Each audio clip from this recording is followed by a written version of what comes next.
नमस्कार। जनता टीवी बिहार में आपका स्वागत है। मैं हूं संतोष राज पांडे।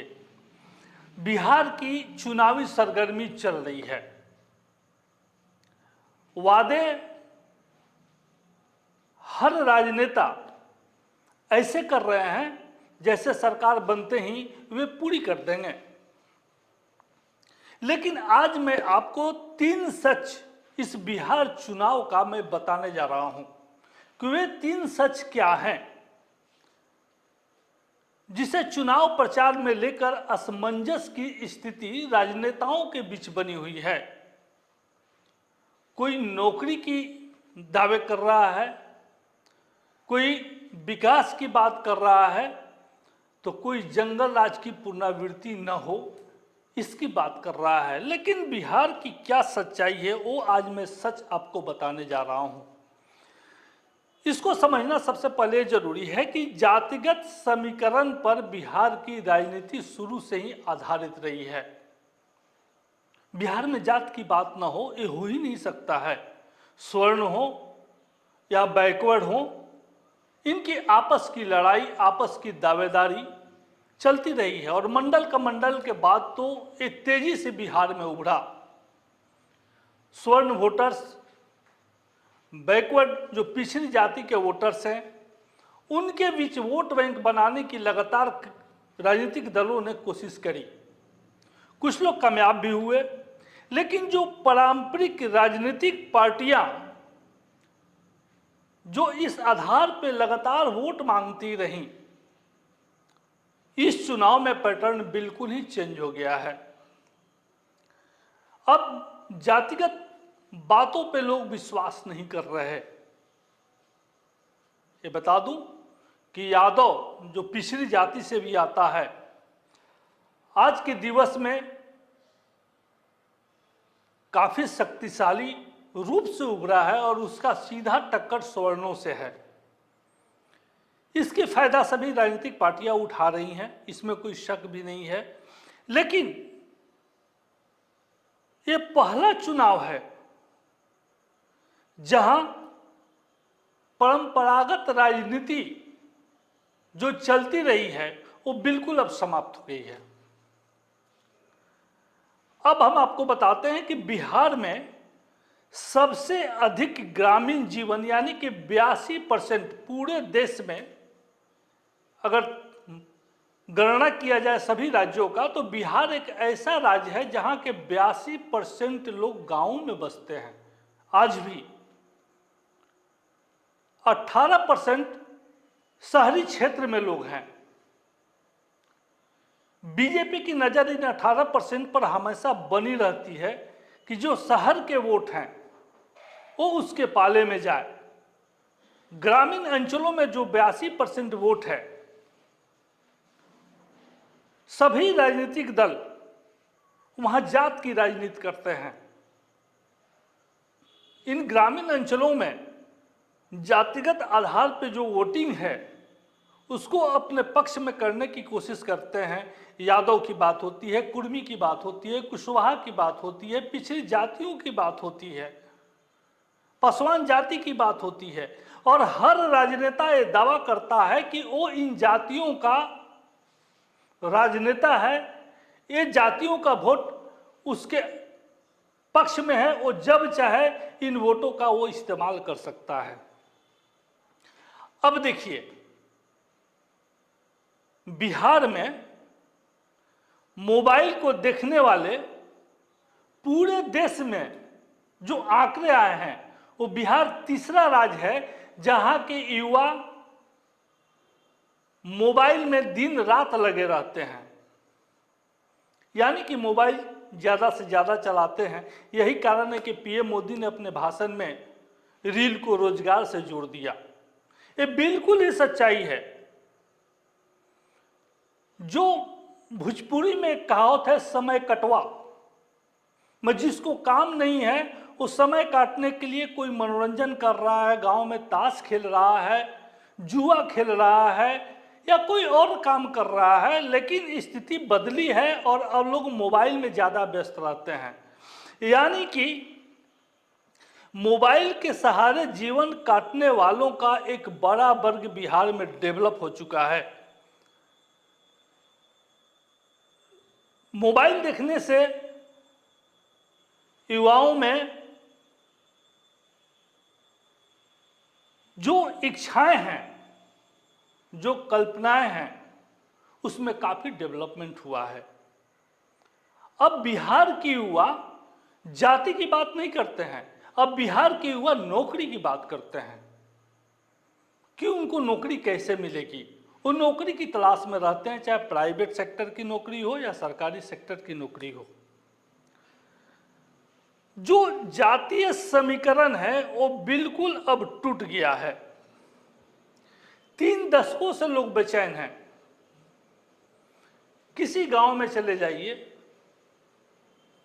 हर ग्रामीण युवा रोजगार की तलाश में है कि उसकी रोजी रोटी कैसे चलेगी। अब जरा पीएम नरेंद्र मोदी की एक बार बात कर लें। पीएम नरेंद्र मोदी जिस भी इलाके में जाते हैं वहां पहले रिसर्च होता है। रिसर्च करके वहां की क्या परिस्थितियां हैं, क्या समस्याएं हैं,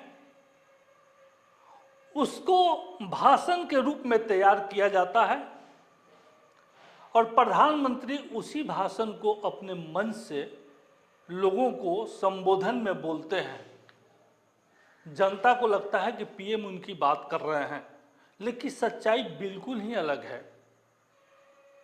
पीएम जिन जिलों में जाते हैं, जिस जिले में जाके जिस लोकसभा या विधानसभा क्षेत्र में उनका भाषण होता है और जिस तरीके से वहाँ के लोकल मुद्दों को उठाकर वो बात करते हैं, उस पर निर्णय किस कदर सरकार करती है ये भी आपसे छुपा हुआ नहीं है। अब बिहार की राजनीति की फिर से हम बात करते हैं।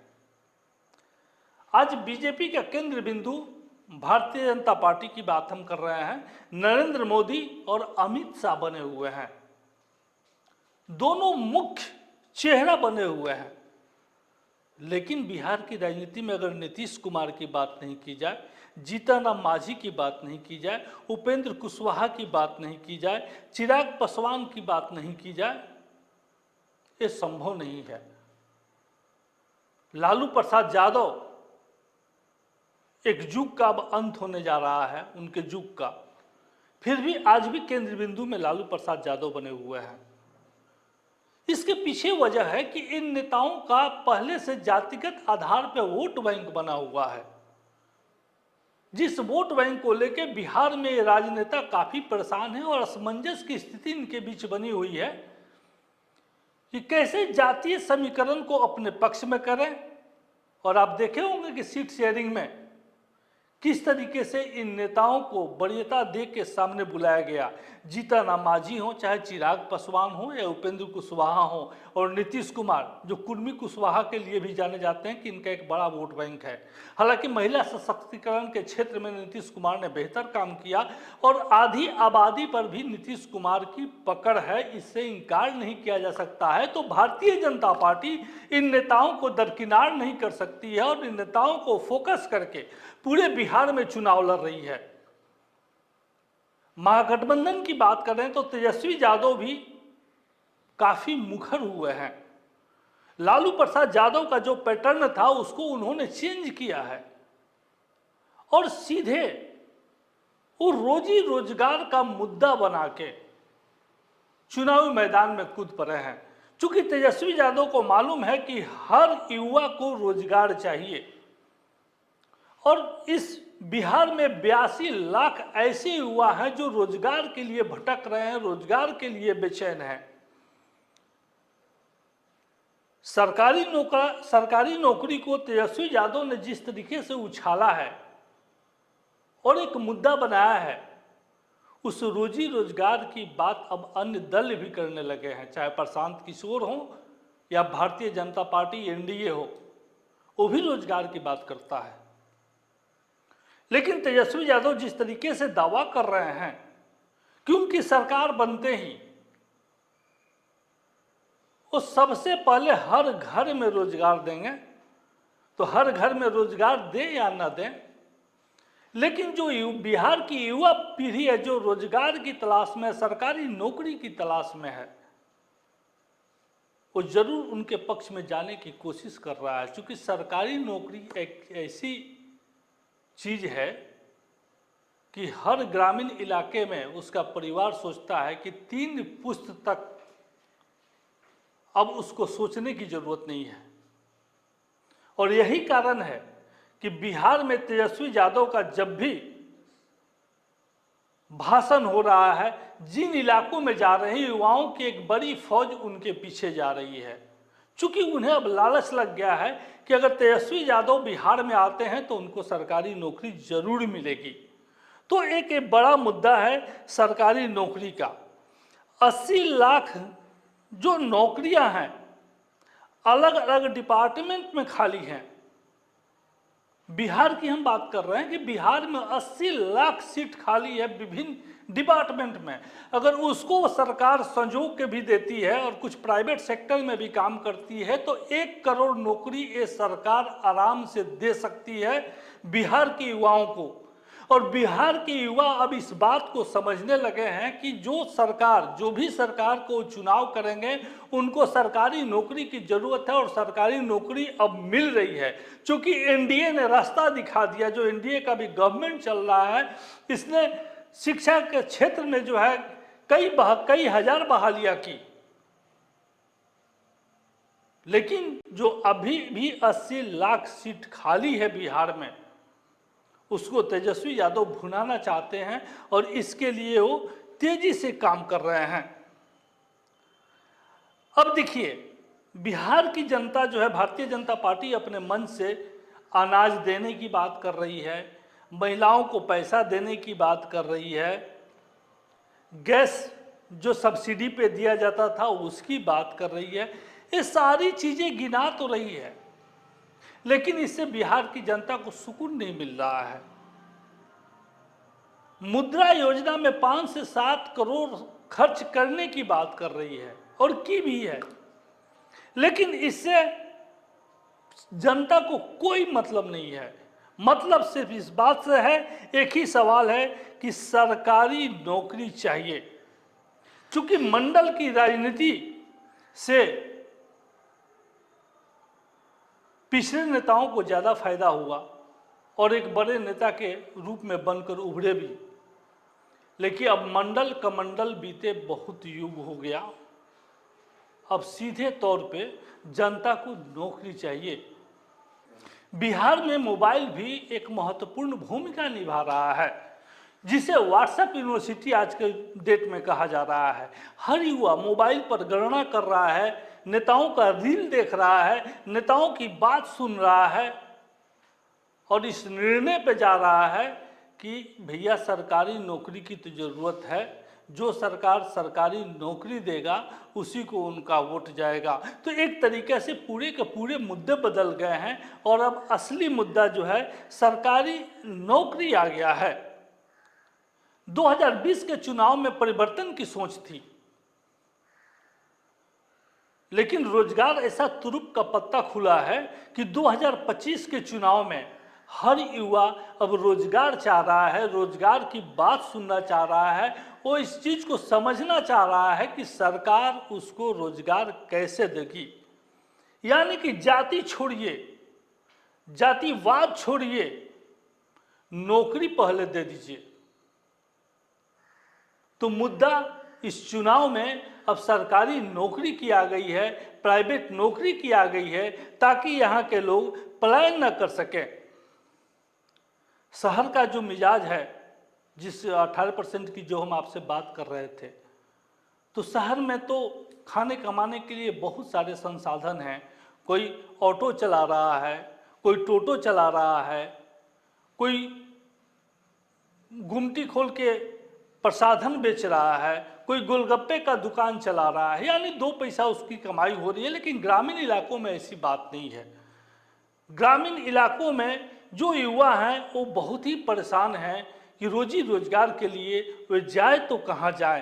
तो अपने आप में एक बड़ा मुद्दा ये बनता जा रहा है कि नौकरी आखिर कौन दे रहा है, और जो नौकरी देगा उसे बिहार की जनता सपोर्ट करेगी।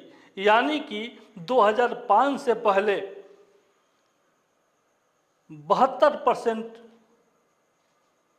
से ज़्यादा प्रवासी थे, और आज भी 2025 जब सामने है, जब चुनाव है, तो आज भी 72% प्रवासी हैं जो रोजगार के लिए पलायन कर चुके हैं। ये अपने आप में एक बड़ा मुद्दा है, और ये सबसे दुखद पहलू है बिहार के लिए।